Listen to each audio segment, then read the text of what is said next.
Saat kakek meninggal, tak banyak yang ia tinggalkan selain sebuah rumah tua di pinggiran desa dan satu barang yang selalu dijaga dengan ketat. Sebuah lampu minyak kuno dari tembaga berwarna kehijauan, yang kini sudah berkarat di bagian bawahnya. Lampu itu selalu diletakkan di sudut altar kayu jati di ruang tengah, menyala setiap malam dengan api kecil yang anehnya tidak pernah padam.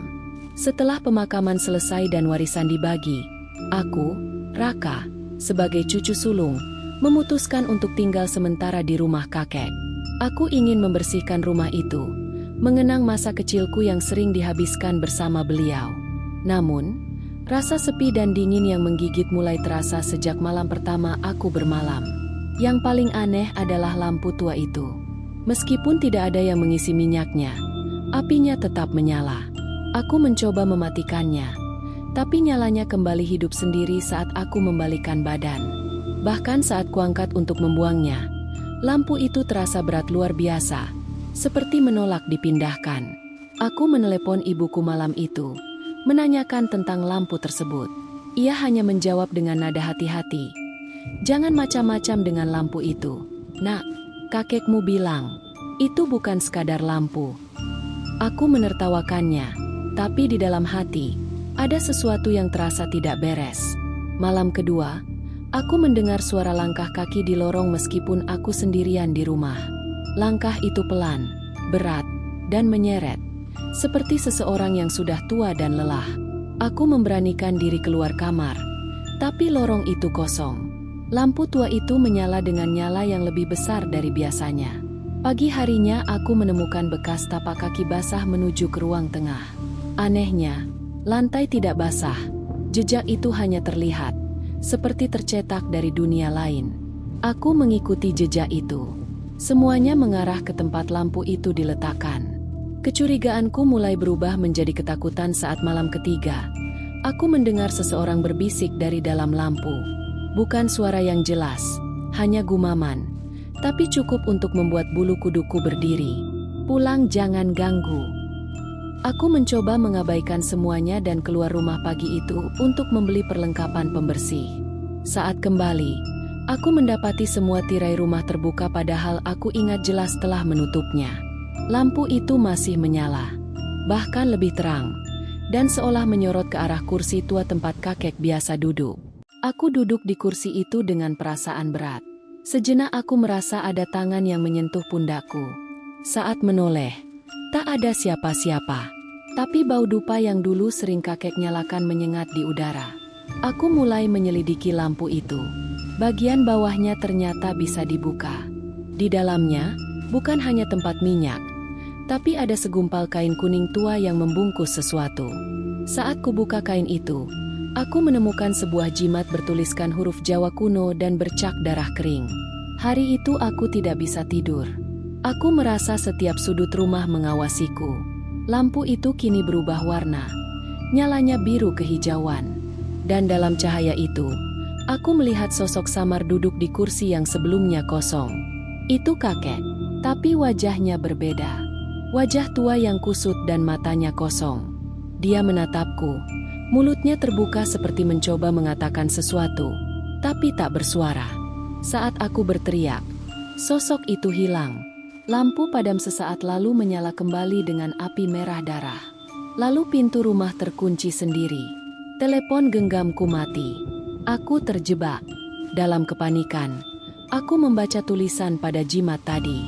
Aku mencatatnya dan mencoba mencari artinya lewat buku tua milik kakek yang masih ada di rak. Di sana aku temukan catatan harian kakek. Catatan itu menjelaskan bahwa lampu tua tersebut adalah warisan dari seorang dukun sakti di masa penjajahan. Lampu itu adalah penjaga roh, tempat di mana arwah-arwah yang gentayangan bisa disegel agar tidak mengganggu. Namun, jika lampu itu dimatikan atau dibuka isi dalamnya, roh yang tersegel bisa lepas. Kakek menulis peringatan keras. "Jangan pernah buka lampu ini. Biarkan dia menyala sampai waktunya selesai." Tapi aku sudah membukanya. Malam itu menjadi malam paling mencekam dalam hidupku. Suara-suara tangisan, jeritan, dan tawa perempuan menggema di seluruh rumah. Dinding-dinding berdarah, cermin-cermin retak, dan lampu itu. menari-nari di udara tanpa disentuh. Aku sembunyi di kamar sambil membaca mantra yang tertulis di buku kakek. Sambil menahan pintu dengan tubuhku, aku bisa mendengar suara kuku menggaruk pintu dari luar. Kadang terdengar suara kakek, kadang suara anak kecil. Lalu semuanya hening. Bahkan desing nyamuk pun tak terdengar. Saat aku membuka pintu, lampu itu jatuh ke lantai dan padam untuk pertama kalinya. Kegelapan menyelimuti rumah. Tapi sesaat kemudian, ada cahaya dari luar, seberkas sinar bulan, dan dalam bayangannya, sosok kakek berdiri tegak. Ia terlihat seperti semasa hidup, tapi ada bekas luka besar di dadanya. "Aku sudah jaga lampu ini seumur hidupku," katanya lirih. "Sekarang waktuku habis, dan kau telah membukanya. Maka kau yang harus menggantikan aku." Seketika, tubuhku menjadi berat, nafasku sesak. Lampu yang mati tadi menyala sendiri, dan api itu merambat ke tubuhku, tapi tak membakar. Ia masuk ke dalam dadaku, menyatu. Sejak malam itu, aku tidak bisa keluar rumah. Setiap kali aku mencoba melewati gerbang, langkahku seperti dibelokkan kembali ke dalam. Aku mulai hafal suara-suara yang datang tiap malam. Mereka memanggilku penjaga baru. Hari demi hari, aku mulai kehilangan perasaan manusiawiku. Aku tak lapar, tak mengantuk, tak bisa menangis. Mataku selalu terarah ke lampu itu. Sekarang aku mengerti, kenapa kakek begitu menjaga lampu ini. Ini bukan sekadar lampu, tapi penjara roh yang tak pernah selesai memburu korban. Aku menulis kisah ini di catatan harian kakek, yang kini menjadi milikku. Siapapun yang menemukannya kelak, jangan pernah menyentuh lampu itu. Jangan pernah menyalakan atau mematikannya. Biarkan dia menyala dengan sendirinya. Karena jika kamu mengganggunya, kamu akan melihat mereka yang tersegel, yang terluka, yang haus balas dendam. Dan mereka akan memanggilmu penjaga baru. Beberapa warga desa mengatakan mereka melihat rumah kakek seperti dihuni.